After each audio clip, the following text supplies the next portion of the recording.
Radhe Radhe everyone, आप देख रहे हैं सीरियल से आपा, जहाँ पे मिलती है आपको आप ही के फेवरेट शो से जुड़ी इंटरेस्टिंग अपडेट। दोस्तों, राधा कृष्ण के आज रात के एपिसोड में दिखाया जाएगा कि भार्गवी नारायण के आगे प्रार्थना कर रही होती हैं और कह रही होती हैं कि सिर्फ कुछ ही समय शेष बचा है, इस दिन को खत्म होने में आप श्रीनिवास को जल्दी से भेज दीजिए। यहाँ पर श्रीनिवास और गोविंदराज आपस में बात कर रहे होते हैं, जहाँ पर गोविंदराज कहते नजर आते हैं कि तुमने पद्मावती को साथ मिलाकर के अच्छा नहीं किया, हो सकता है भार्गवी को पद्मावती को देखकर खुशी ना हो।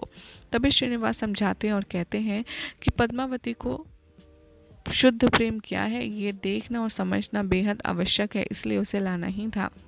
द ऋषि भृगु राजा आकाश को लेकर के एक वृक्ष के नीचे पहुंचते हैं और बताते हैं कि ये जो वृक्ष है, इसी के नीचे कई समय पहले नारायण ने अपना एक अवतार लिया था, जिसमें वो लक्ष्मी को ढूंढने आए थे। और यहाँ पर वो उन्हें पुरानी कहानी सुनाते हैं, राजा नरेश की कहानी, और कैसे लक्ष्मी एक बार रुष्ट होकर के धरती पर आ गई थी और उन्हें ढूंढने के लिए नारायण ने एक साधारण से ब्राह्मण का रूप लिया था और उन्होंने इस वृक्ष के नीचे प्रतीक्षा की और उनका ध्यान किया, और सालों बीत कर उनके इर्द गिर्द एक मिट्टी का पहाड़ बन गया। और जब वो पहाड़ बन गया तब उनकी परेशानी उनके इरादे से नहीं देखी गई और महादेव ने एक नया रूप लेकर के गाय के रूप में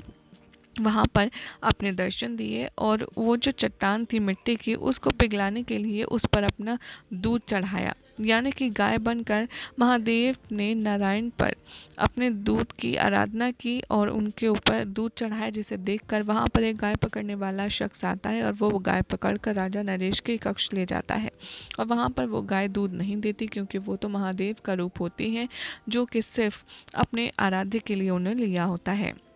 जैसे ही राजा नरेश आते हैं उस ब्राह्मण को देखने, जो तपस्या में लीन होते हैं, जो कि असल में नारायण होते हैं, वो देखते हैं कि गाय उन पर फिर से दूध चढ़ा रही है, जिसे देखकर वो काफ़ी ज़्यादा क्रोध में आ जाते हैं और वो वार जैसे ही करते हैं, वो वार महादेव पर नहीं बल्कि नारायण के सर पर लगता है, जिसकी वजह से उनके चोट लग जाती है और थोड़े से उनके केश भी टूट जाते हैं। ये देखकर गाय से अपना वास्तविक रूप दिखाते हैं महादेव और कहते हैं राजा नरेश से कि आपने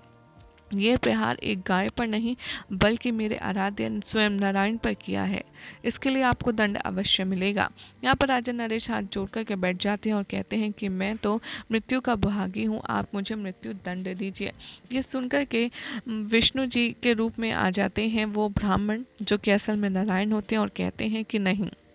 तुमने ये जो वार किया है, अब से सभी लोग मेरे ऊपर जो भी केस चढ़ाएंगे उनको मैं फल दूंगा, और ये एक तरीके से मेरी आराधना का पूर्ण करने का एक तरीका होगा, और जो भी कोई ऐसा करेगा उसकी पुत्री से मैं विवाह अवश्य करूंगा। और यहाँ पर ऋषि भृगु अंत में ये भी बताते हैं कि स्वयं जो श्रीनिवास हैं वो ही नारायण है, और ये सुनकर के बहुत ज़्यादा खुश हो जाते हैं राजा आकाश, और वो सोचते हैं कि ये तो बहुत ही अच्छा हुआ, क्योंकि वो तो पद्मावती के साथ विवाह कर चुके हैं। लेकिन तभी दूसरे ही पल राजा नरेश को, यानी कि राजा आकाश को बताते हैं ऋषि भृगु कि जो नारायण है, जो मतलब श्रीनिवास है, वो मेरी पुत्री भार्गवी से प्रेम करते हैं, जिसे सुनकर उनके होश हो जाते हैं। यही हो जाएगा आज रात के एपिसोड का एंड। जिसके बाद कल क्या होगा आपको बताएंगे नेक्स्ट रिपोर्ट में। ऐसे ही मज़ेदार अपडेट्स के लिए चैनल को सब्सक्राइब करें, वीडियो को लाइक शेयर करना ना भूलें।